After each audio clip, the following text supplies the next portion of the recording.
Yo, what is going on, everybody? I am your host, Slackerz Gaming, bringing you the next matchup in the Fighter Pass tournament for Super Smash Bros. Ultimate. So, if you haven't seen the series before, it's pretty simple. It's a tournament where you come to vote for who you would like to see as a DLC character in Super Smash Bros. Ultimate. Pretty simple. And the way to vote is down in the comments by simply typing the name of one of the characters in today's matchup, and you can see the characters that are in today's matchup. Well, they're in the title of the video and they're in the thumbnail. So, yeah, vote for one of those two. But, well, like I said, simply type the name of one of those two characters that you would rather see. And then, yeah, whole tournament style. It's a double elimination tournament. Character has to lose twice before they're eliminated from the tournament. One vote per person. Did I say that? I might have. I don't remember. But we go till there's a winner because, well, you got to finish the tournament. Hello. Another vote for Shantae. Okay. Yeah, I had lost where I was. I don't remember. But if the voting is tied, I'll flip a coin to break the tie. Best way to do it. Don't want to go through that again because that was a nightmare. But yeah, I think that's pretty much out of the way. So usually we start these episodes off by going over results. But today for this specific tournament, there's no results yet because the tournament just started this past Monday. And we'll get results this upcoming Monday, but that's then. This is now. But I do got to do a quick, actually I do have results for a different tournament that I have going on because there's no matchup for the other tournament, so I'm just going to show it off here. So the game that I got the results for is Crash Bandicoot taking on Lloyd Irving, and I thought this would be pretty good. Crash has gotten a lot of support. Lloyd's starting to surprise some people, getting talked about a lot, so interested to see how this one worked out, and let's not waste any more time.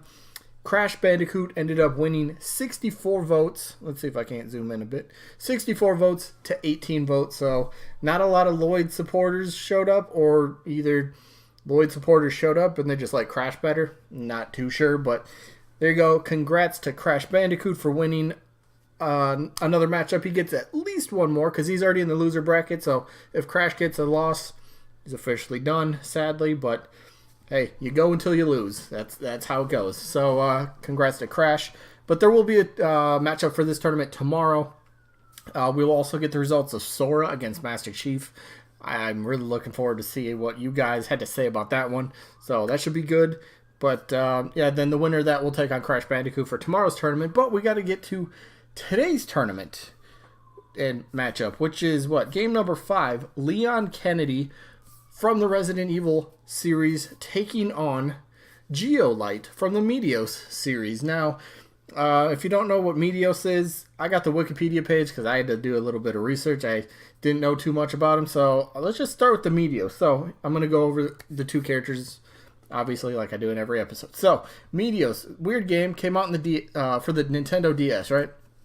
I'm just going to kind of read it off the screen here. So, it's a tile-matching video game developed by Q Entertainment and co-published, check this out, co-published by Bandai and Nintendo. Have those companies ever worked together on a game before? Nope, nothing comes to mind, so never mind about that. But yeah, so it came out way back in 2005, so it's, you know, over a decade old, pretty interesting. But let's see, it's... Is there anything else I really want to kind of go over, like gameplay-wise? I guess it's... gameplay requires the use of a stylus to move colored blocks called meteos, which fall from the top of the screen, so it's kind of like Tetris style, sort of, you know. You got blocks falling down, you got to try to line them up and delete them, and you know what Tetris is. But the game ends when the blocks fill up the screen, same thing as Tetris. Player must launch 3 or more blocks of the same color onto the top of the screen to make them disappear. So I guess instead of the bottom, you got to fill it up at the top, I guess, if I'm reading that right. Not too sure. But here's an interesting one. Look, check this out. So versions were released for mobile phones as well as the DS. Mobile phones, Xbox Live Arcade in 2006 and 2008. And then a sequel, Meteos Disney Magic, was released for the Nintendo DS in 2007. Now, why is any of this relevant for information? Well, come over here, check out this stuff. So, producer of the game, Tetsuya Mizuguchi, I hope I pronounced that right, and then Maybe designer. That one might be a little bit interesting. Masahiro Sakurai. Where have we seen Sakurai lately? Has he been in any sort of games that have recently come out for Nintendo? I don't know. Is there some sort of tie in there? Nintendo Bandai working on this game or co-published this game? Got the game director of Smash Bros. Quite the sleeper pick. And so let me just start with Geolyte. So there were a few fake screenshots that were going around this past summer of Geolyte, this character. This is one of the little alien character things in the game of Meteos. And a lot of people were like, holy crap, this is insane. And kind of like a 2D sort of character, somewhat like Game & Watch. So easy to fake and put on the screen. You can see why. But this got quite a bit of people talking, not only for the fact that at the time, a lot of people were like, hey, this could possibly be real. But then once people started looking into the series, like I said, Sakurai worked on the game after all, so he knows the character. So it's interesting. So I had to put him on this game, or had to put him in this tournament for sure. Maybe just get a few more people to know about him, if anything at all. But so Meteos is the game. It's not really a huge franchise by any means. So it's not like it's not like Nintendo would go out and announce, hey, Geolyte is a DLC character, and people would be like, who is that? What is a Geolyte? And then they look into it and go, whatever. It is what it is. But there's history there for Sakurai with Nintendo, Bandai. Pretty, interesting stuff. Plus, you could have some interesting sort of movesets. You could have, the Geolyte kind of use moves based off of the Meteos game. Maybe stacking blocks on top of people. I guess that could be like a Final Smash. You fill up a screen. Anybody within like within whatever the screen is, just a bunch of blocks come and fall down and boom, explosion. Or, you get, what a Final Smash is and what that does. So boom, KO, something like that. It would be pretty interesting. I'd have to go back to the Wikipedia to come up with a bit more of a moveset, but I don't know. Meteos, the Geolyte character, is just something that's, I don't know. It caught people's attention. It's not a big name franchise or character in this case. It's just kind of like, hey, it's something. And if Nintendo wanted to go something completely out of left field for DLC, which could be a possibility, let's face it, there's nothing guaranteed that says they're going to go completely all AAA third-party mega, gaming icons. There's nothing that says they're going to do that. They could always throw us a really big curveball and go with something like this. It's a possibility. I think you'd make for a pretty unique sort of fighter. They could do some interesting stuff with that, but who knows? I don't know. He's a weird character, but let's go on to the character that probably has I'd say maybe a better chance. Leon Kennedy from the Resident Evil series. Now, if you don't know, Resident Evil 4 was originally exclusive for the Nintendo GameCube. One of the most critically acclaimed, games of all time. Some people say it's like the game of ever.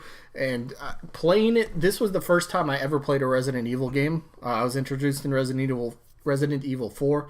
I just remember playing through the story so many times. I'm not kidding. I probably played the game, or I completed the story at one point about 27, 28 times in a row, just collecting chicken eggs, because I wanted, this is such a random story, but I was collecting chicken eggs, and then you do a New Game Plus, and you carry over your inventory. So I had all these chicken eggs, and my plan was to throw these chicken eggs at one enemy to see if I can get to kill an enemy.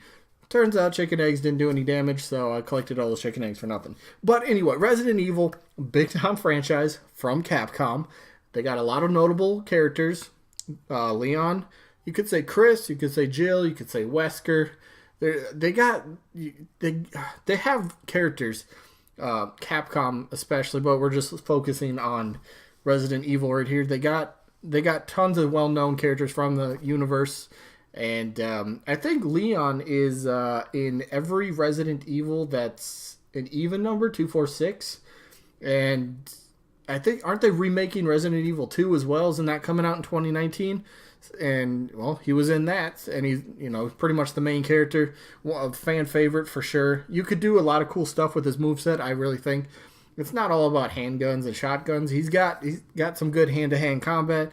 Resident Evil 4, he does like some suplexes. He's got like a little spin kick. There's all sorts of cool things you can do with Leon, and I honestly think if Resident Evil were to get a playable rep, I think Leon would most likely be the way to go. Let's face it. I think he just has a bit more of a connection to Nintendo, I suppose, if you want to look at it like that. And I guess that's how I'm kind of looking at it.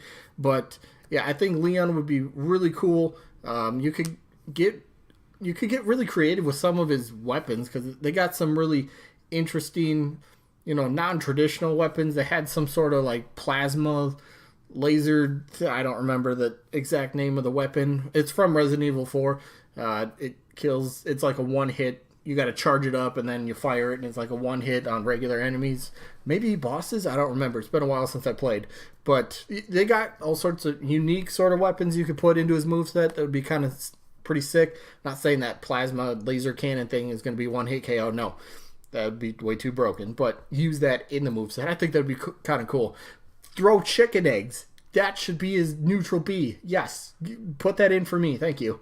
But no, there's a lot you can do with Leon. Resident Evil big series. I think it's possible, especially between these two, Geolyte or Leon. My vote's going to be for Leon. I have way more of an attachment to the character. Plus, I just rather see him in the game as a DLC character between these two. So, Leon gets my vote. I think it'd be pretty interesting, but I guess that's going to be it for this one. Yeah, might have to read this a bit more. Just a little research about the Medio series. But anyway, that is going to be it for this one. So, the only question left is who you going to vote for, either Leon or Geolyte. One vote per person down in the comments. Anyway, that is going to be it for this one. I will show you another sneak peek. Oh my god, that's tomorrow. Tomorrow's matchup... We'll just say controversial game series right now for potential Smash Bros. Fortnite Default Jonesy taking on Steve from Minecraft. Holy crap! Wow. I think it'll be a great matchup in terms of just how people are going to view the characters. That's all I want to say about that. But that's tomorrow. So, yeah, can't wait for that. Anyway, that is going to be it for this one. Hopefully you guys enjoyed as usual. And hopefully we catch you on the next one. Peace out, everybody.